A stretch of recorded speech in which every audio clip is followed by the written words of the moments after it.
नमस्कार, मैं रवीश कुमार। इस्तीफा तैयार है, लेकिन कोई विधायक सामने आकर बोले, कोई कार्यकर्ता सामने आकर बोले कि आप मुख्यमंत्री और शिवसेना प्रमुख के काबिल नहीं हैं, मैं दोनों पद छोड़ दूंगा।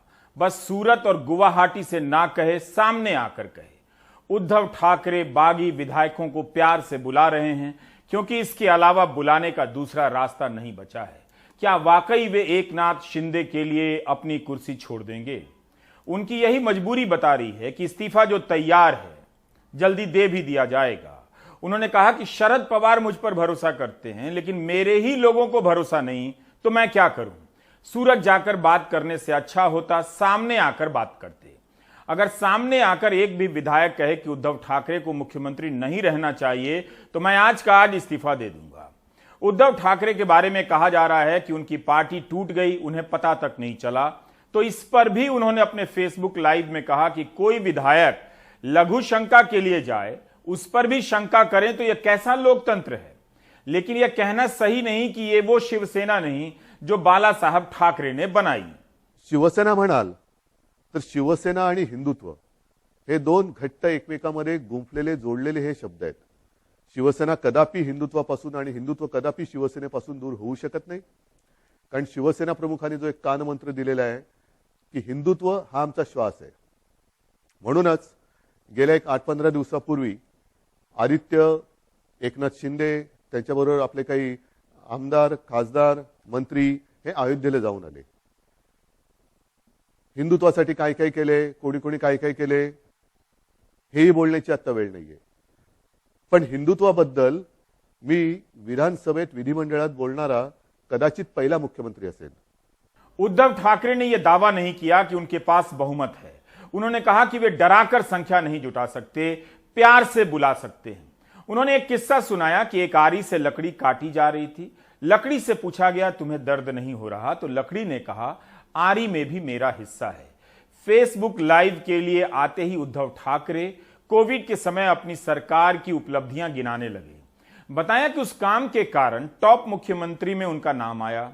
जो सवाल उठाए जा रहे हैं कि शिवसेना ने हिंदुत्व का रास्ता छोड़ दिया है, सही नहीं है। हिंदुत्व ही हमारी सांस है। अकेले मुख्यमंत्री हैं जो हिंदुत्व की बात करते रहे हैं। 10 दिन पहले हमारे कई मंत्री अयोध्या गए। उद्धव ने कहा कि मुझे नहीं लगता कि यह बताने का समय है कि हिंदुत्व के लिए क्या क्या किया। शिवसेना बाला साहब ठाकरे के विचारों से कभी अलग नहीं हुई। मग नेमकं झालंय काय? ही शिवसेना कोणाची आहे? काही जण असं आरोप करतायत की किंवा असं भासवण्याचा प्रयत्न करतायत की आता काय बाळासाहेबांची शिवसेना राहिली नाही। ठीक आहे ना, बाळासाहेबांची शिवसेना आणि आत्ताच्या शिवसेनेत फरक काय नेमका? असं काय मी नेमकं केलेलं आहे की शिवसेना ही बाळासाहेबांच्या विचारापासून दूर जात चाललेली आहे? त्यावेळेला जे विचार होते तेच आपण पुढे नेत आहोत। बरं, त्याच्यानंतर म्हणजे आपल्यातून बाळासाहेब 2012 साली गेले, 2014 साली आपण एकाकी लढलो होतो। तेव्हाही आपण हिंदूच होतो, आताही हिंदूच आहोत, उद्याही हिंदूच राहणार आहोत। मुद्दा, विचार हा तोच राहणार आहे, तोच असणार आहे।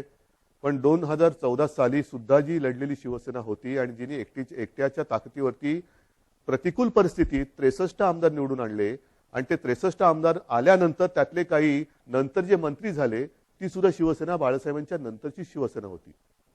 आणि त्याच्यानंतरची आतापर्यंतची वाटचाल म्हणजे मग मी आता गेली 2.5 वर्ष मी स्वतः मुख्यमंत्री आहे। उद्धव ठाकरे के इस भाषण को महाराष्ट्र के सियासी हलकों में कैसे देखा जा रहा है? क्या उन्होंने उन सवालों के ठोस जवाब दिए जो उन्हें लेकर उठ रहे थे? सोहित मिश्रा अपने विश्लेषण में बता रहे हैं कि उद्धव ठाकरे की बातों में क्या क्या बचा है और क्या क्या जा चुका है। मंगलवार को प्राइम टाइम पर हमने आपको बताया था कि किस तरह से महाराष्ट्र की राजनीति में पल पल चीज़ें बदल रही हैं। हमने आपको बताया था किस तरह से शिवसेना पर संकट के बादल हैं और मंगलवार रात तक ये साफ नहीं हो पाया था कि महाराष्ट्र की राजनीति किस दिशा में जा रही है। बुधवार की बात करें तो यहाँ पर भी ज़्यादा कुछ बदला नहीं है। उद्धव ठाकरे ज़रूर कैमरा के सामने आए हैं। हमने एकनाथ शिंदे से बातचीत की है। क्या कुछ दिन भर हुआ ये आपको बताते हैं। सबसे पहले हुआ ये कि कल जब हम बातचीत कर रहे थे या जब आपको हम खबरें दे रहे थे, तब जो बागी विधायक हैं शिवसेना के वो पहुंचे हुए थे सूरत में। लेकिन बुधवार सुबह करीबन 7 बजे के करीब जो बागी विधायक हैं वो सूरत से निकले और उसके बाद वो पहुंच गए गुवाहाटी। जब हम अभी भी आपसे बातचीत कर रहे हैं, लगातार लोगों के आने और जाने का सिलसिला जारी है। मेरे जो सीनियर जर्नलिस्ट हैं राजेंद्र दयालकर, वो बताएंगे कि कई सारी गाड़ियां जा रही हैं। हम वर्षा बंगले के बाहर खड़े हैं, यहाँ पर ही मुख्यमंत्री का निवास है। और उससे पहले आप देखिए, यहाँ पर नाना पटोले जो कि कांग्रेस के अध्यक्ष हैं महाराष्ट्र के, वो जाते हुए दिख रहे हैं। तो कहने का मतलब यह है कि बैठकों का सिलसिला जारी है। अब ये क्यों जारी है, ये हम आपको बता दें। जिस तरह से मैंने आपको बताया कि जो शिवसेना के बागी विधायक हैं वो तो पहुंच गए गुवाहाटी, आसाम वो पहुंच गए, और वहां पर जाकर उन्होंने वहां पर वो जाकर सेटल हो चुके हैं। मैंने सुबह एकनाथ शिंदे से बातचीत भी की। एकनाथ शिंदे का कहना है कि करीबन उनके पास आप देखिए यहाँ पर क्या कुछ होता है जब हम बातचीत आपसे कर रहे हैं, तो ये सारी चीज़ें भी होती हैं। बहरहाल हम आपको बताते रहेंगे कि क्या कुछ यहाँ पर हो रहा है। एकनाथ शिंदे से मैंने सुबह बातचीत की, और एकनाथ शिंदे का कहना है कि उनके पास 46 विधायकों का समर्थन है। और उन्होंने ये भी कहा कि वो शिवसेना में ही है, वो शिवसेना से जाना नहीं चाहते हैं। हिंदुत्व की बात उन्होंने की। उन्होंने कहा कि मैं बाला साहेब ठाकरे वाले शिवसेना में हूँ, मैं हिंदुत्व की बात कर रहा हूँ। मैंने उनसे कई सारे सवाल पूछे। मैंने पूछा कि क्या आप कांग्रेस और एनसीपी से नाराज हैं, तब उन्होंने अपने पत्ते नहीं खोले। मैंने पूछा कि क्या आप राज्यपाल से मिलने जाएंगे अपने विधायकों के समर्थन के साथ, तब भी उन्होंने अपने पत्ते नहीं खोले। लेकिन ये ज़रूर उन्होंने कहा कि वो शिवसेना में है और उनके पास विधायक हैं। इसके ज़रिए उन्होंने कहा क्या, इसके ज़रिए उन्होंने कहा कि वो शिवसेना में है, यानी शिवसेना उनके पास है, उनके पास संख्या है। और पहली बार शिवसेना के इतिहास में ऐसा हुआ है कि एक ठाकरे के आगे बढ़कर कोई शिवसेना में पावर सेंटर चेंज हो चुका है। आज तक जो शिवसेना का पावर सेंटर था वो मातोश्री था, जो बांद्रा में, जहां पर से बाला साहेब ठाकरे बात किया करते थे, जो उनका घर था। उद्धव ठाकरे भी वहीं रहते हैं। लेकिन अब ये जो पावर सेंटर है वो थाने जा चुका है, जहां पर एकनाथ शिंदे, जो एक समय में ऑटो चालक थे, ऑटो रिक्शा चलाते थे, वो अब शिवसेना की ताकत फिलहाल उनके पास मौजूद होती हुई दिख रही है। अच्छा, सुबह तो ये कह दिया एकनाथ शिंदे ने। बाद में शाम होते होते उद्धव ठाकरे आए, उन्होंने कैमरा के सामने बातचीत की और उन्होंने ये बताने की कोशिश की वहां पर कैमरा में कि वो अगर ज़रूरत पड़े तो वो अभी के अभी इस्तीफा देने को तैयार हैं। लेकिन कोई शिव सैनिक उनसे आकर तो कहे कि वो चाहते हैं कि इन्हें इस्तीफा दो। उनका कहना है कि मैंने मेरे पिताजी से कहा था कि अगला मुख्यमंत्री एक शिव सैनिक ही हो, और इसलिए मैं मुख्यमंत्री बना। अगर ज़रूरत पड़े तो किसी और को भी मुख्यमंत्री बना देंगे, लेकिन वो शिव सैनिक होने चाहिए। तो ऐसे बयान दिए गए थे। अगर बात करें उद्धव ठाकरे की ओर से, उन्होंने कहा ज़रूरत पड़े तो मैं अभी के अभी मुख्यमंत्री पद से भी इस्तीफा दे दूं, अभी के अभी मैं शिवसेना पक्ष प्रमुख के पद से भी इस्तीफा दे दूं। ये जो वर्षा बंगला है जो कि मुख्यमंत्री को मिलता है, वहां से मैं निकल कर अभी के अभी चला जाऊंगा मातोश्री में, जहां पर रहूंगा मैं। लेकिन मेरे शिवसैनिक आकर कहें तो मुझसे, कोई मुझसे कह ही नहीं रहा है। शरद पवार मेरा समर्थन कर रहे हैं, कमलनाथ कांग्रेस से आते हैं वो मेरा समर्थन कर रहे हैं, लेकिन कोई शिवसैनिक आकर कह ही नहीं रहा है। उद्धव ठाकरे को ये क्यों कहना पड़ा? ये इसलिए कहना पड़ा क्योंकि आज दोपहर को जो उद्धव ठाकरे के पक्ष के कुछ लोग हैं, उन्होंने एक व्हिप जारी किया। उन्होंने कहा कि शाम को 5 बजे उद्धव ठाकरे एक बैठक रख रहे हैं, अगर आप बैठक में नहीं आते हैं तो आपकी सदस्यता जा सकती है। ठीक उसके बाद एकनाथ शिंदे ने एक ट्वीट किया और कहा कि अब व्हिप जारी करने की ताकत उनके पास नहीं रही है, हमारे एक विधायक के पास ये ताकत रही है। फिर उसके बाद एक चिट्ठी भी सामने आती है जिसमें उद्धव ठाकरे के पास 34 विधायकों का समर्थन है, जिसमें 4 निर्दलीय शामिल हैं। तो ये सारी चीजें होने के बाद उद्धव ठाकरे को ये तो समझ में आया कि संख्या उनके पास नहीं है, और ये साफ है। इसलिए अब वो एक दूसरा एंगल ले रहे हैं कि मैं तो इस्तीफा देने को तैयार हूं, और आप बताइए कि कौन आकर यहाँ पर मुख्यमंत्री बनना चाहता है, आप आइए मुझसे बात कीजिए। तो उद्धव ठाकरे ने अब कहीं ना कहीं जो गेंद है वो एकनाथ शिंदे के पाले में डाल दिया है। क्या एकनाथ शिंदे उद्धव ठाकरे का प्रस्ताव मानेंगे? अभी तक वे सच्चे शिव सैनिक होने का दावा कर रहे हैं। इसका जवाब केवल एकनाथ शिंदे के पास नहीं है। अगर एकनाथ शिंदे कह दें कि उद्धव इस्तीफा दे देंगे, शिवसेना बीजेपी के साथ सरकार बनाएगी, तब क्या उद्धव मान लेंगे? एकनाथ शिंदे के जवाब का इंतजार हो रहा है। इसके पहले ही गुवाहाटी में एकनाथ शिंदे ने अपना दांव चल दिया।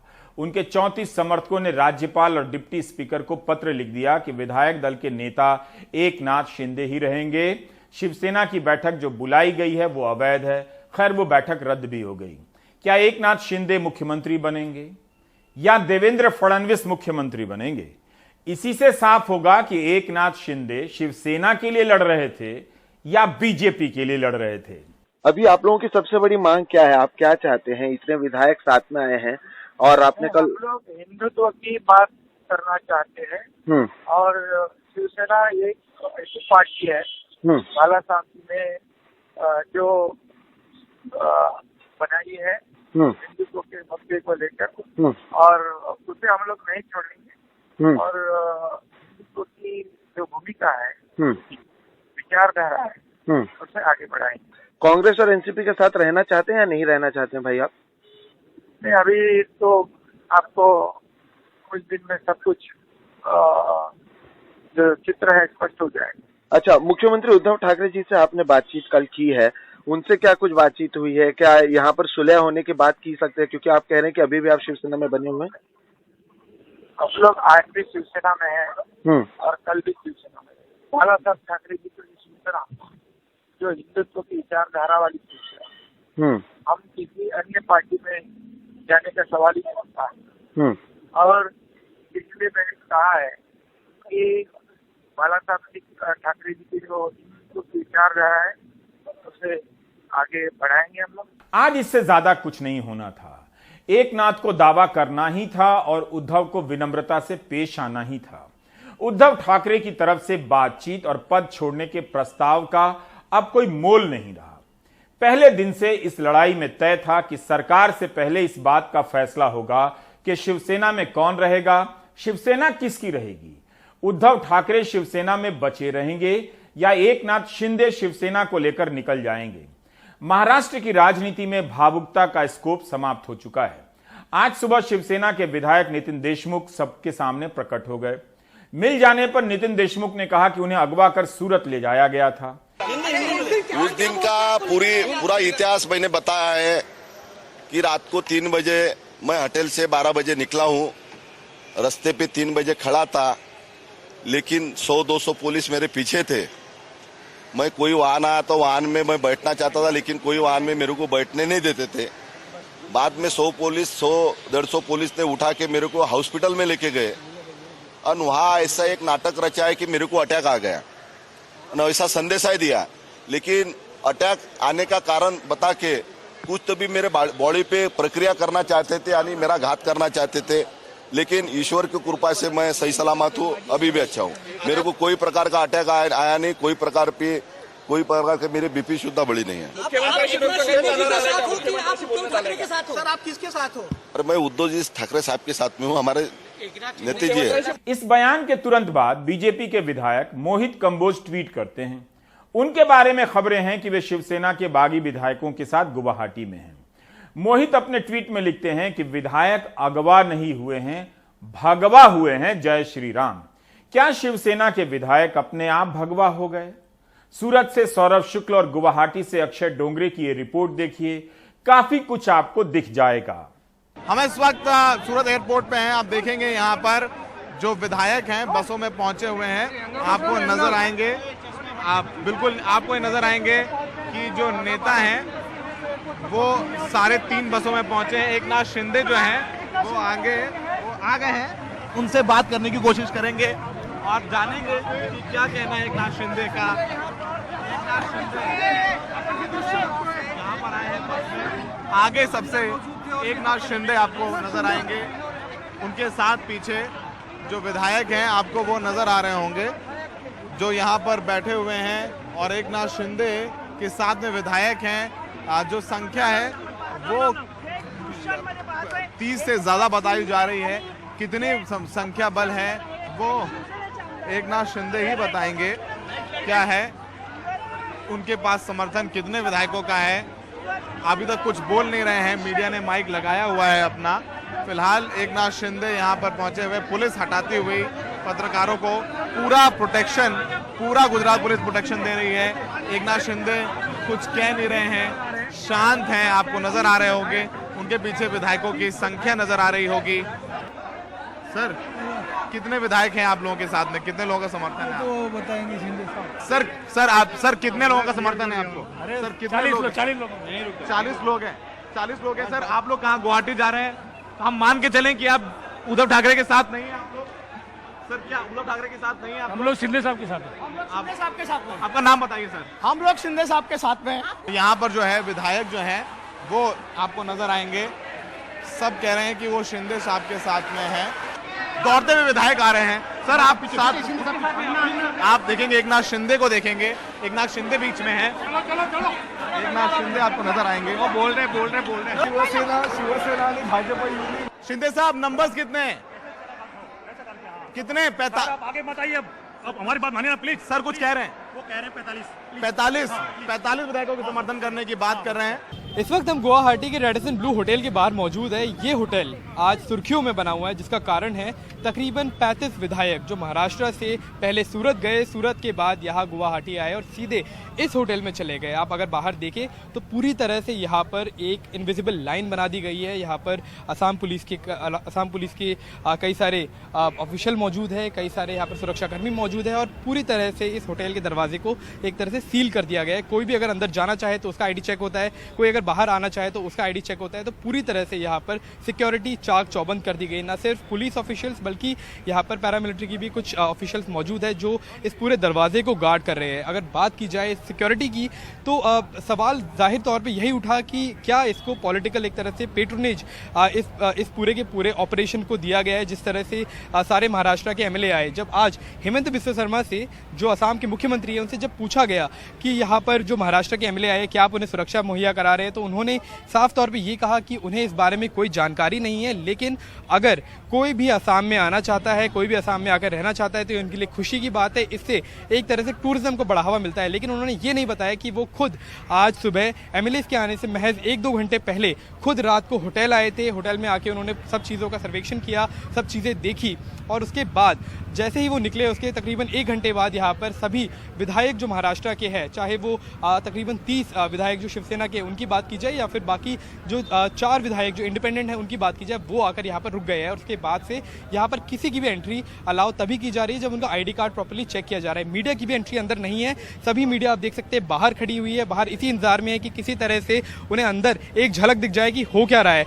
और एक और चीज़ जो सबसे ज़्यादा हैरान करने वाली है वो ये है कि जहाँ मुख्यमंत्री ये कह रहे हैं कि उन्हें आइडिया नहीं है कि अंदर कौन रह रहा है और क्यों लोग आए हैं, वहीं अंदर तकरीबन 4 भाजपा के नेता मौजूद है, जिनमें से 2 मंत्री है असम सरकार में, एक मेंबर ऑफ पार्लियामेंट है भारतीय जनता पार्टी से असम से और एक एमएलए भी है। और ये चारों लोग हेमंत बिस्वा शर्मा के काफ़ी करीबी माने जाते हैं, मतलब मुख्यमंत्री के करीबी माने जाते हैं। पूरी तरह से उन्होंने सुपरविजन रखा हुआ है कि क्या हो रहा है अंदर और किस तरह से यहाँ पर चीज़ें घट रही है, घटनाक्रम पूरा उसके ऊपर नज़र बनाए हुए हैं। अब सुनने में ये भी आ रहा है कि तकरीबन 4 एमएलएज 4 विधायक और आने वाले हैं, जिसके बाद अगर नंबरों की बात की जाए तो तकरीबन 40 के करीब या फिर अगर नंबरों की बात की जाए तो तकरीबन 31 से 32 यहाँ पर शिवसेना के एमएलएज हो जाएंगे, जो कि अभी 2/3 अगर मेजॉरिटी की बात की जाए, जिसके बाद एकनाथ शिंदे को पार्टी का कंट्रोल मिल सकता है, एंटी डिफेक्शन लॉ से वो बच सकते हैं।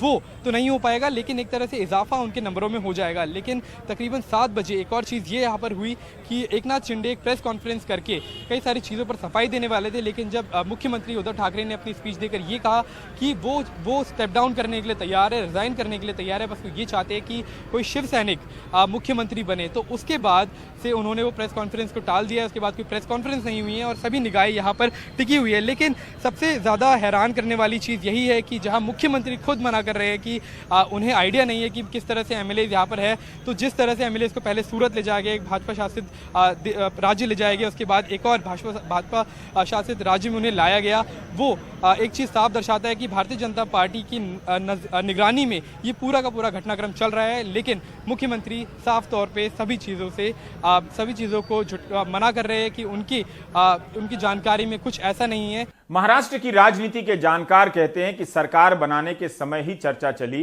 कि एकनाथ शिंदे मुख्यमंत्री बनेंगे, लेकिन कहा गया कि अब कोई और नारायण राणे नहीं होना चाहिए। तब उद्धव ठाकरे आगे आए और मुख्यमंत्री बन गए। लेकिन क्या इस बार उद्धव ठाकरे पीछे हो जाएंगे? तब क्या शिवसेना टूटने से बच जाएगी और उद्धव एकनाथ शिंदे को मुख्यमंत्री बना देंगे? एकनाथ शिंदे मुख्यमंत्री का प्रस्ताव मान लेंगे? ये सारे सवाल हैं। और इन सब के बीच एकनाथ शिंदे नारायण राणे ही साबित हुए, ये साक्ष्य है। महाराष्ट्र में शिवसेना बिखर चुकी है। बीजेपी ने अपना गणित मजबूत कर लिया है। सत्ता तक पहुंचने के लिए अब प्रक्रियाओं का खेल हो रहा है, जिससे लगे कि सब कुछ संवैधानिक तरीके से हो रहा है। क्या यह सब कुछ अपने आप हो रहा था? क्या हर बार अपने आप ही हो जाता है? आपराधिक मामलों की नजर से देखिए तो महाराष्ट्र में सभी दलों के ज्यादातर विधायकों के खिलाफ गंभीर और साधारण आपराधिक मामले दर्ज हैं। 14 फरवरी 2020 के इंडियन एक्सप्रेस की यह खबर है। महाराष्ट्र के 172 विधायकों और 27 मंत्रियों पर आपराधिक मामले दर्ज हैं। बीजेपी के 105 विधायकों में से 65 के खिलाफ आपराधिक मामले हैं। उनमें से 40 विधायकों और 6 सांसदों के खिलाफ गंभीर अपराध हैं, उसके मामले हैं। शिवसेना के 56 में से 31 विधायकों के खिलाफ आपराधिक मामले हैं। इनमें से 26 के खिलाफ गंभीर मामले हैं। कांग्रेस और एनसीपी के विधायकों का भी यही ट्रैक रिकॉर्ड है। 26 अक्टूबर 2019 के इकोनॉमिक टाइम्स में छपा है कि महाराष्ट्र के विधायकों की औसत संपत्ति 22 करोड़ 42 लाख है। 2014 में संपत्ति का यह औसत 10 करोड़ 87 लाख था। इन आरोपों पर आम दिनों में कार्रवाई सुस्त गति से चलती रहती है, लेकिन सरकार गिराने के समय ये सारे आरोप तेजी से काम आने लग जाते हैं। जो सत्ता में होता है वो जांच और गिरफ्तारी से बच जाता है, ईमानदार हो जाता है। बाकी के खिलाफ जांच एजेंसियां बेरहम हो जाती हैं। अप्रैल 2014 में प्रधानमंत्री नरेंद्र मोदी का एक भाषण है कि 1 साल के भीतर ऐसे मामलों में फैसला करा देंगे, चाहे किसी की सरकार रहे या चली जाए। लेकिन इस भाषण को वही भूल गए। विधायकों की कमजोरियां उन्हें खरीदने और तोड़ने के काम आ रही हैं। आज तक सबके खिलाफ आरोप है, मगर कार्रवाई कुछ के खिलाफ होती है ताकि डराया जाए, और सरकार सिर्फ एक की बनती है। महाराष्ट्र में छाए सियासी संकट के पीछे बीजेपी का हाथ है, ये आरोप है शिवसेना का। लेकिन बीजेपी का कहना है कि ये शिवसेना का अंदरूनी मामला है, इसका उससे कुछ लेना देना नहीं है। लेकिन सूरत के होटल से जो शिवसेना के बागी विधायक एकनाथ शिंदे के साथ 35 विधायकों की जो तस्वीर सामने आई है, उसको देखेंगे तो उसमें 2 चेहरे ऐसे हैं जो कुछ और ही बयां करते हैं। खास करके एक चेहरा है यामिनी जाधव का, जो विधायिका हैं मुंबई से शिवसेना की, और उनके पति हैं यशवंत जाधव। यशवंत जाधव वो हैं जो बीएमसी में स्थायी समिति के अध्यक्ष थे, और उनके घर पर इनकम टैक्स की रेड पड़ी थी और आरोप लगा था कि बहुत सी संपत्तियां उन्होंने खरीदी है, और उनकी भी गिरफ्तारी की तलवार लटक रही है। वो यशवंत जाधव भी पता चला है कि साथ में है। दूसरा एक बड़ा चेहरा है प्रताप सरनाईक का, जो कि शिवसेना के विधायक है ठाणे के। उनके खिलाफ भी ईडी छापे मार चुकी है, कार्रवाई कर चुकी है, गिरफ्तारी की तलवार लटक रही थी उनके खिलाफ। हालांकि सुप्रीम कोर्ट से जाकर उनकी गिरफ्तारी पर से रोक लगी है, लेकिन ईडी ने उनकी भी संपत्ति को जब्त करने की नोटिस दे दी थी। वो प्रताप सरनाईक भी उन 35 विधायकों के साथ है। तो मतलब साफ है कि जिस तरह से बीजेपी पर केंद्रीय एजेंसियों के इस्तेमाल का आरोप लगता रहा है और उसके जरिए विधायकों पर, सरकार पर दबाव बनाया जा रहा था, उसका असर वहाँ पर दिखाई पड़ रहा है कि 2 ऐसे चेहरे, बड़े चेहरे, जो कि एजेंसियों के कार्रवाई की तरफ कहीं कहीं दबे हुए थे, वो वहाँ पर दिखाई पड़ रहे हैं। तो क्या इस जो बगावत है, इसके पीछे कहीं ना कहीं केंद्रीय एजेंसियों के दुरुपयोग का या इस्तेमाल का जो आरोप लग रहा है वो भी है।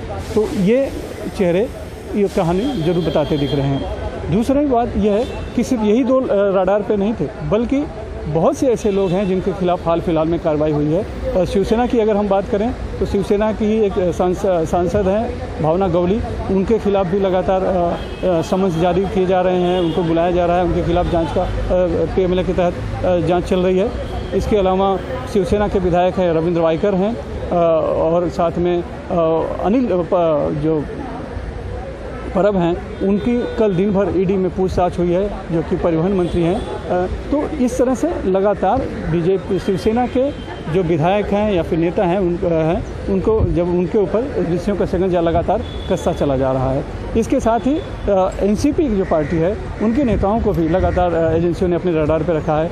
खास करके अगर हम देखें तो पूर्व गृह मंत्री अनिल देशमुख पीएमएलए के तहत गिरफ्तार हैं। मंत्री नवाब मलिक जो हैं कि उनको भी पीएमएलए के तहत गिरफ्तार हो चुके हैं, और उन पर तो दाऊद के गुर्गों से संबंध रखकर संपत्ति खरीदने और मनी लॉन्ड्रिंग का आरोप लग चुका है। इसके अलावा खुद उप मुख्यमंत्री अजीत पवार भी ईडी के निशाने पे हैं। जरंडेश्वर शुगर मिल को लेकर उनकी बहन के यहाँ छापेमारी भी की जा चुकी है। तो साफ है कि जिस तरह का जो आरोप है कि इन सब के पीछे बीजेपी है, और लगातार इस दिनों जो एजेंसियों का इस्तेमाल किया जा रहा था, खास करके ईडी का, वो कहीं न कहीं आरोप जो है यहाँ पे बैठता जुड़ता दिख रहा है। पर्दे के पीछे कौन है, कौन सी एजेंसी है, इसका नाम लेने से कई जानकार बचते रहे। केवल उद्धव ठाकरे की कमजोरियां गिनाकर टीवी पर फुटेज खाते रहे। दल बदल के साथ सबसे अच्छी बात यह होती है कि इसके होने की प्रक्रिया करीब करीब एक जैसी होती है। किसी भी सीरियस दल बदल में एक वॉल्वो बस होगी, एक चार्टर्ड प्लेन होगा, 5 स्टार होटल या अच्छा वाला रिसोर्ट तो होता ही है। इस बार एक नई चीज हुई, फेसबुक लाइव। महाराष्ट्र के मुख्यमंत्री उद्धव ठाकरे फेसबुक लाइव पर आ गए। देखने के नाम पर आप दिन भर केवल इन विधायकों की आंखों में सत्ता के सपनों का सीधा प्रसारण देख रहे हैं। खबरों के नाम पर इनके आने जाने की ब्रेकिंग न्यूज की ऊर्जा है। आने जाने में लेन देन का क्या रोल है, इसकी जानकारी किसी को नहीं। जांच एजेंसियों का क्या रोल है, किसी को पता नहीं। लेकिन बहुत लोग दावा करते हैं इनका रोल है। हम पता भी कर लेंगे तो इससे किसी को फर्क नहीं पड़ता। जिस जगह पर चोट लगती है वो सुन्न पड़ जाती है। वही हाल सूचनाओं का है। आप सुन्न हो चुके हैं। एडिट मशीन पर फास्ट की गई इन तस्वीरों में कौन सा दृश्य किरकिरी बनकर चुभता है, कौन सा बिना देखे निकल जाता है, ठीक यही हाल राजनीतिक खबरों का है। इस ग्रुप फोटो में विधायक काफी खुशहाल प्रतीत होते हैं। 5 स्टार में है तो नाश्ता कॉफी का प्रबंध भी उत्तम रहा होगा। बागी विधायकों का यूनिफॉर्म अलग होता है। टी शर्ट, ट्रैक पैंट और हाफ पैंट में दिख जाएं तो आप समझ सकते हैं कि विधायक कूल हैं, दल बदल के मूड में हैं। कुल मिलाकर बदलने वाले, बिक जाने वाले और टूट जाने वालों में फर्क करना मुश्किल है। नैतिकता का कोई रोल नहीं होता। पहले के ऐसे कई अवसरों पर किए गए सारे विश्लेषण आंधियों में सूखे पत्ते की तरह उड़ गए। इस बार के भी उड़ जाएंगे। इसलिए जो देख रहे हैं वो देखा हुआ सा लगता है। जिस पर आप रो रहे हैं उस पर आपका हंसा हुआ याद आ जाता है। जिस पर आप हंस रहे हैं उस पर आपको एक दिन रोना याद आएगा। शिवसेना की महिला नेता रोने लगी। निष्ठुर हो चुकी इस राजनीति में आंसुओं के बूंद बचे रह गए। यह भी अपने आप में एक बड़ी घटना है। इसका मतलब है राजनीति में अभी साहित्य जिंदा है। ये जो आमदार चुन के आए हैं इनको सब शिव सैनिकों ने और पदाधिकारियों ने और मतदारों ने, वोटर्स ने एक निष्ठा से उनको चुन के दिया है। आज उन्होंने उनकी निष्ठा बीक दी है, उन्होंने उनकी निष्ठा गहन रखी है। इन गद्दारों का हम हमारी भाषा में निषेध करते हैं। शिवसेना के कार्यकर्ता आक्रामक तेवरों के लिए जाने जाते हैं। कभी कभी रोना अच्छी बात है। आज शरद पवार और कमलनाथ दोनों दिन भर अपनी पार्टी के नेताओं से मिलते रहे, एक दूसरे से मिलते रहे। शरद पवार ने उद्धव ठाकरे से भी मुलाकात की, लेकिन इन मुलाकातों से कोई नतीजा नहीं निकला। सब कुछ एक मिलने मिलाने की औपचारिकता भरी नजर आ रही थी। वो कॉन्फिडेंट है, उन्हें विश्वास है कि शिवसेना के विधायक उनका साथ देंगे। जो चले भी गए हैं, बहुत सारे लोग गलत फहमी में गए हैं, उनका ये विश्वास है। यानी आप कहना चाह रहे हैं कि कोई विधानसभा बर्खास्त होने की नौबत अभी तक नहीं आई? मैं शिवसेना के नेता कह रहे हैं कि महाराष्ट्र विधानसभा बर्खास्त की दिशा में है। वो मुझे उद्धव ठाकरे जी से इस पर भी बात हुई। उन्होंने कहा कि विधानसभा बर्खास्त करने का कोई अभी प्रस्ताव नहीं है। महाराष्ट्र की राजनीति पल पल बदल रही है। हालांकि कांग्रेस की तरफ से ऑब्जर्वर के रूप में कमलनाथ भेजे गए थे। उन्होंने मुलाकात की अपने विधायकों के साथ। उन्होंने एनसीपी प्रमुख शरद पवार से भी मुलाकात की और कहा कि उनका बयान आया है। लेकिन असली बयान जो है वो जो कांग्रेस जो महाराष्ट्र में बदलती तस्वीर है उस पर जो है वहाँ के जो महाराष्ट्र के अध्यक्ष हैं कांग्रेस के नाना पटोले की तरफ से आया है। और उन्होंने कहा कि अब जिम्मेवारी जो है वो शिवसेना की बनती है कि वो सरकार को कैसे बचाएं। हमें कोई एतराज नहीं है मुख्यमंत्री कौन बनता है नहीं बनता है, हम जो है शिवसेना के साथ हैं। उन्होंने ये भी कहा कि एनसीपी भी शिवसेना के साथ है। लेकिन अंदर की खबर आपको ये बता दूं कि कांग्रेस और एनसीपी शरद पवार दोनों ने शिवसेना को कहा है कि एकनाथ शिंदे को मुख्यमंत्री बना दिया जाए, जिससे कि इस पूरे क्राइसिस को खत्म किया जा सके। एकनाथ शिंदे यदि मुख्यमंत्री बनते हैं तो सरकार भी बच जाएगी। यही वजह है कि उद्धव ठाकरे ने जो उन्होंने फेसबुक लाइव किया उसमें भी कहा कि वो मातोश्री जाने के लिए तैयार हैं। वो चाहते हैं कि कोई शिवसैनिक ही जो है मुख्यमंत्री बने। उन्हें सत्ता का कोई ऐसा मोह नहीं है। तो अब ये फार्मूला निकाला गया है कि एकनाथ शिंदे को मुख्यमंत्री बनाया जाए। अभी ये जो कांग्रेस शिवसेना के सोर्सेज, एनसीपी के सोर्सेज बता रहे हैं कि 17 विधायक जो गुवाहाटी में है वो संपर्क में है शिवसेना से कि वो वापस लौटने के लिए तैयार हैं। ऐसे में एकनाथ शिंदे मुख्यमंत्री बनेंगे या नहीं बनेंगे, या फिर उनको ऑफर किया नहीं जाएगा या नहीं जाएगा, ये उद्धव ठाकरे को तय करना है। लेकिन जो संकेत मिल रहे हैं उससे ऐसा लगता है कि यदि उद्धव ठाकरे चाहते हैं कि अघाड़ी की सरकार रहे तो एकनाथ शिंदे को मुख्यमंत्री पद वो ऑफर कर सकते हैं, जिसपे कि उनके दोनों सहयोगी दल कांग्रेस और एनसीपी को कोई एतराज नहीं होगा। महाराष्ट्र की राजनीति में अब क्या होगा, किस तरह के विकल्प बचे हैं राजनीतिक दलों के पास, राज्यपाल के पास और स्पीकर के पास। संवैधानिक विशेषज्ञों की भूमिका भी इस पूरे संकट में सक्रिय हो जाती है। 2 मुद्दे हैं मेरी समझ में जिनके की 2 पहलू हैं। एक मुद्दा यह है कि क्या शिंदे जी की जो पार्टी है या ग्रुप है जो वो एक नो कॉन्फिडेंस मोशन इनके खिलाफ लाएगी, क्योंकि अगर वो कहते हैं कि उनके साथ है, नंबर ज़्यादा हैं, और फिर जाहिर है कि जो विपक्षी लोग हैं वो भी ज्वाइन कर लेंगे नो कॉन्फिडेंस मोशन, तो क्या वो नो कॉन्फिडेंस मोशन लाएगी? और क्या, जैसा कि पहले भी चर्चा चल रही थी कि उद्धव ठाकरे जी रिज़ाइन कर देंगे और वो एक तरह से कॉल डिसोल्यूशन, असेंबली का डिसोल्यूशन के लिए रिक्वेस्ट करेंगे लोकपाल से, आपके राज्यपाल जी से रिक्वेस्ट करेंगे कि असेंबली को डिसोल्यूशन कर दिया जाए। तो इन दो पहलुओं पर मेरा कहना ये होगा कि जो पहले एक कदम बढ़ाएगा वो आगे जाएगा। अगर पहले डिसोल्यूशन के लिए बोल दिया गया तो फिर नो कॉन्फिडेंस मोशन का कोई जरिया नहीं रहेगा, लेकिन अगर नो कॉन्फिडेंस मोशन पहले आ गया तो उसके बाद अगर वो रिक्वेस्ट करेंगे डिसोल्यूशन के लिए, तो जैसा आपने अभी पाकिस्तान में भी देखा यही हुआ था मुद्दा कि डिसोल्यूशन के लिए बाद में रिक्वेस्ट आई थी और पहले ही उन्होंने नो कॉन्फिडेंस मोशन डाल दिया था। तो ये एक मुद्दा है, उसके दो पहलू मैंने बताए। दूसरा मुद्दा ये है कि कितने इनके साथ लोग हैं। तो जैसा कि 10th शेड्यूल में कॉन्स्टिट्यूशन के लिखा हुआ है कि अगर 2/3 of A party they form A separate group, तो फिर वो अलग से उनको रिकग्निशन मिलेगा। अगर वो 2/3 नहीं हो पाते हैं तो फिर उनका डिस्क्वालिफिकेशन का भी मुद्दा आ सकता है, अगर कुछ लोग हट के आते हैं।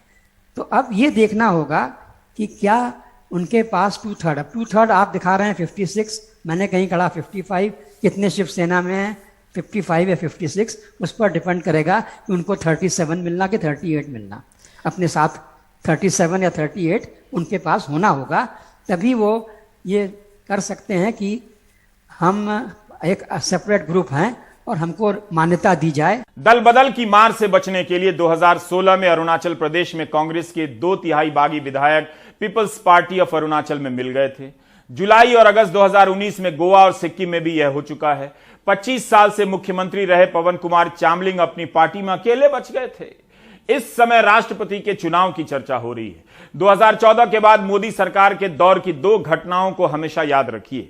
2015 में अरुणाचल प्रदेश में गणतंत्र दिवस की पूर्व संध्या पर राष्ट्रपति शासन लगा था और 2016 में उत्तराखंड में भी कांग्रेस की सरकार गिराकर राष्ट्रपति शासन लगाया गया। इन दोनों ही मामले में आप बीजेपी के नेताओं और मंत्रियों के पुराने बयानों को निकाल कर देखिए। इस तरह से दावे किए जाते रहे कि उन्हीं की सारी बातें सच हैं, संवैधानिक हैं, लेकिन उनकी सारी बातें हाई कोर्ट से लेकर सुप्रीम कोर्ट तक में ध्वस्त हो गईं। 27 मार्च 2016 को उत्तराखंड में राष्ट्रपति शासन लगा, जिसे कांग्रेस ने हाई कोर्ट में चुनौती दी। हाई कोर्ट के चीफ जस्टिस के.एम. जोसेफ और जस्टिस वी.के. बिष्ट ने कहा कि राष्ट्रपति राजा नहीं होता। इस मामले में केंद्र सरकार प्राइवेट पार्टी की तरफ बर्ताव कर रही है, निष्पक्ष नहीं है। हमें दुख है कि केंद्र सरकार ने इस तरह का बर्ताव किया है। इस तरह राष्ट्रपति शासन रद्द कर हरीश रावत को विधानसभा में बहुमत साबित करने के लिए कहा जाता है। अरुणाचल प्रदेश में तो गणतंत्र दिवस की पूर्व संध्या पर यह काम हुआ। जुलाई 2016 में राष्ट्रपति शासन लगाने के फैसले को सुप्रीम कोर्ट ने असंवैधानिक करार दिया और कांग्रेस की सरकार बहाल कर दी। 5 जजों की संवैधानिक बेंच ने कहा कि अरुणाचल प्रदेश के राज्यपाल जेपी राजखोवा के फैसले अवैध थे।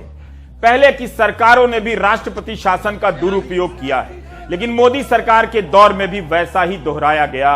लोग भूल जाते हैं। ऐसा नहीं है कि सब कुछ अपने आप हो जाता है, तब तो ऐसा एक बार नहीं कई बार अपने आप हो चुका है। सरकार गिरने और विधायकों के मिलाने के बाद जिसकी सरकार बनी है वो अपने आप बन गई है। जैसे परचून की लिस्ट बनती है, वैसे ही दल बदल की खबरों की लिस्ट बनती जा रही है।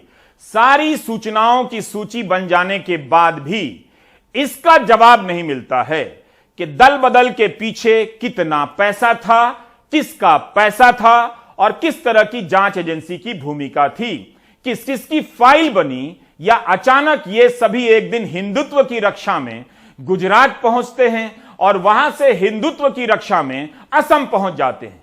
जब तक इस खेल से पर्दा नहीं हटता, सारी खबरों का महत्व परचून की लिस्ट से ज्यादा नहीं है।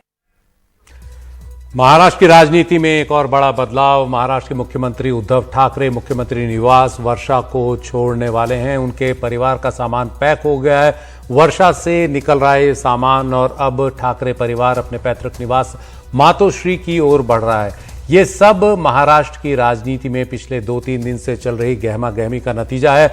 एकनाथ शिंदे शिवसेना के बागी विधायकों को लेकर इस वक्त गुवाहाटी में हैं।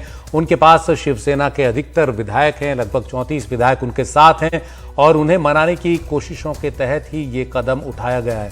कांग्रेस और एनसीपी ने प्रस्ताव दिया है कि उद्धव ठाकरे की जगह वो एकनाथ शिंदे को समर्थन देने के लिए तैयार हैं। ये तब हुआ जब एकनाथ शिंदे को मनाने की तमाम कोशिशें बेकार गईं। उद्धव ठाकरे ने भी कहा कि वो कुर्सी से चिपके रहना नहीं चाहते, कभी भी छोड़ देंगे अगर शिवसेना का कोई भी विधायक उनके सामने आकर उन्हें कहे कि वो मुख्यमंत्री पद छोड़ दें। तो इसी के तहत आप देख रहे हैं ये तस्वीरें जो इस वक्त लाइव हैं। उद्धव ठाकरे का परिवार वर्षा जो मुख्यमंत्री निवास है, महाराष्ट्र के मुख्यमंत्री का निवास है, उसे छोड़कर ठाकरे परिवार के पैतृक निवास मातोश्री में जा रहा है। अब देखना है कि एकनाथ शिंदे इस पर क्या रुख अपनाते हैं, क्या वो इस प्रस्ताव के लिए तैयार होते हैं जिसके तहत उद्धव ठाकरे मुख्यमंत्री पद छोड़ दें और वो शिवसेना के बाकी विधायकों, एनसीपी और कांग्रेस के समर्थन से सरकार बनाए, मुख्यमंत्री बने।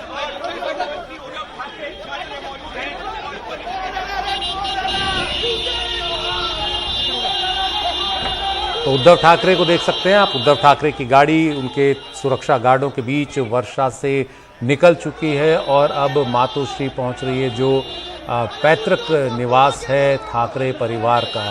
शिवसेना आदित्य के मुखिया हैं उद्धव ठाकरे और वो उनके बेटे आदित्य ठाकरे जो उनकी सरकार में मंत्री हैं, वर्षा को छोड़कर वहां से निकल रहे हैं। आज शाम 5 बजे फेसबुक और यूट्यूब लाइव पर उद्धव ठाकरे ने कहा था कि वो मुख्यमंत्री के पद से चिपके रहना नहीं चाहते। उन्होंने ही शिवसैनिक को मुख्यमंत्री बनाया है और अगर शिवसेना का कोई भी विधायक उनके सामने आकर कहे कि वो मुख्यमंत्री पद छोड़ दें तो वो इसके लिए तैयार हैं। और इसके बाद अगले कुछ घंटे में जो राजनीतिक गहमा गहमी रही उसका नतीजा ये तस्वीरें हैं। शिवसेना के समर्थक कार्यकर्ता काफ़ी संख्या में वर्षा के बाहर मौजूद हैं। उनकी गाड़ी पर फूल बरसाए जा रहे हैं, एक तरह से उनका अभिवादन कर रही है शिवसेना के तमाम कार्यकर्ता जो एक तरह से काफ़ी भावुक भी हैं इस पूरे क्षण को लेकर, जिस तरह से उद्धव ठाकरे को वर्षा से जाना पड़ रहा है अपनी पार्टी के सबसे करीबी साथी एकनाथ शिंदे की बगावत के बाद।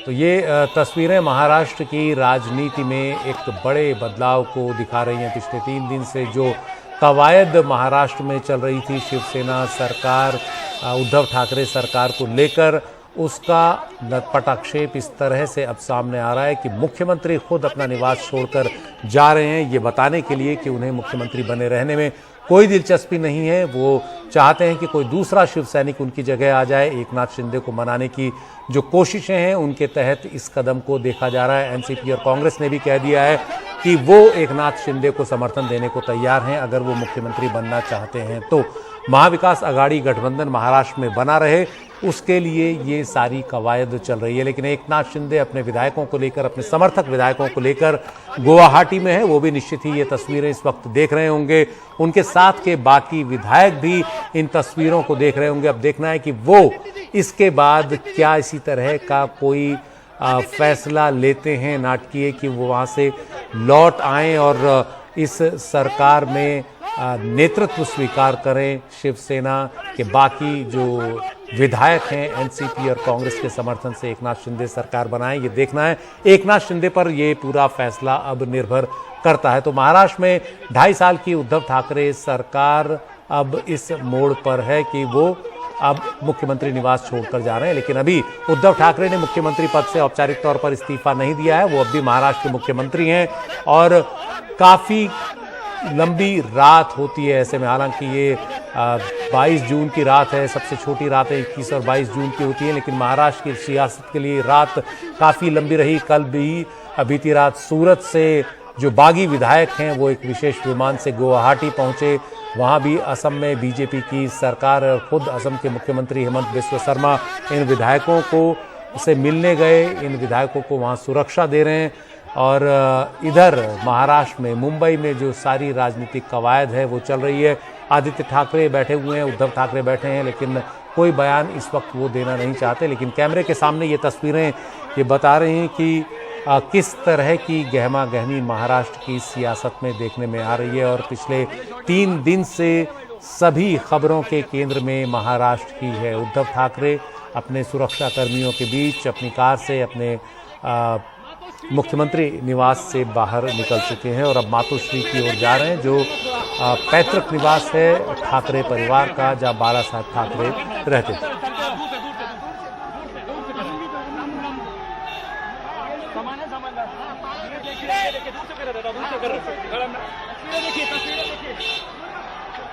चलते रहो।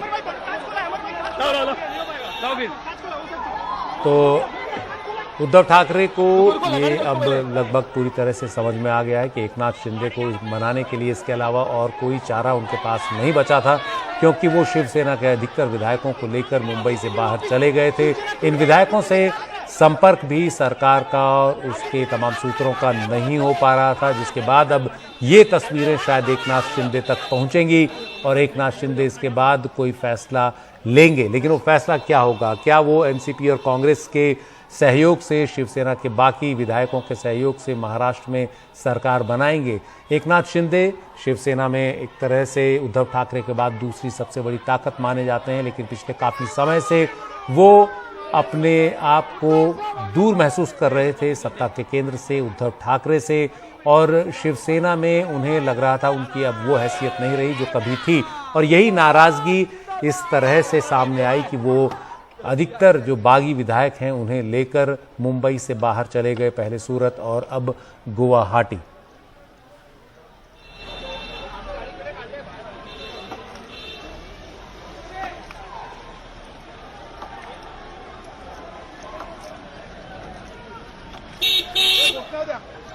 तो उद्धव ठाकरे अब मुख्यमंत्री निवास छोड़कर कुछ ही देर में अपने पैतृक निवास पहुंच जाएंगे। उनके बेटे आदित्य ठाकरे, उनकी वाइफ सब इस गाड़ी में बैठे हुए हैं। आसपास काफ़ी संख्या में शिवसेना के कार्यकर्ता मौजूद हैं जिन्होंने गाड़ी पर पूर्व वर्षा की और वो उद्धव ठाकरे को मुख्यमंत्री बने रहने देना चाहते हैं।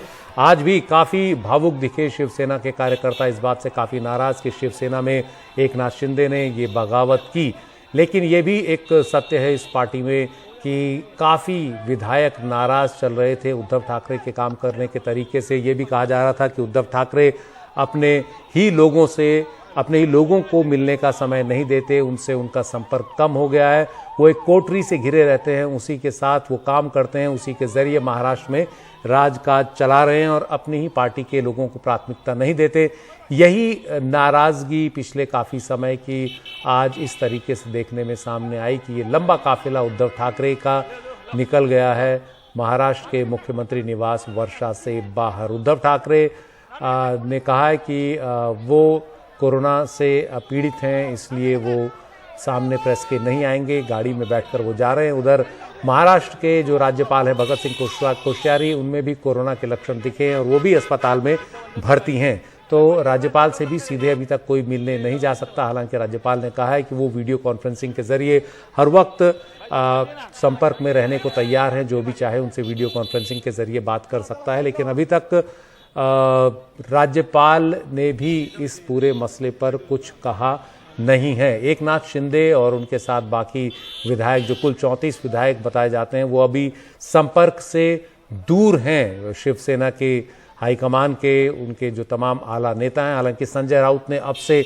करीब घंटा भर पहले ही कहा था कि उद्धव ठाकरे ही मुख्यमंत्री बने रहेंगे, उद्धव ठाकरे ही महाराष्ट्र के मुख्यमंत्री हैं। लेकिन ये तस्वीरें उसके ठीक उलट जाती दिख रही हैं। उद्धव ठाकरे अगर वर्षा को छोड़ रहे हैं, जो मुख्यमंत्री का निवास है। तो इसका मतलब है कि उद्धव ठाकरे ये तैयारी कर चुके हैं कि वो मुख्यमंत्री का पद छोड़ें। लेकिन उससे पहले एकनाथ शिंदे की तरफ से कुछ जवाब आना बाकी है। एकनाथ शिंदे जब तक कोई जवाब नहीं देंगे तब तक उद्धव ठाकरे मुख्यमंत्री पद नहीं छोड़ेंगे। लेकिन इन तस्वीरों के जरिए उद्धव ठाकरे ने बता दिया है कि उन्हें मुख्यमंत्री बने रहने में कोई दिलचस्पी नहीं है, अगर शिवसेना के अधिकतर विधायक नहीं चाहते कि वो मुख्यमंत्री बने रहें।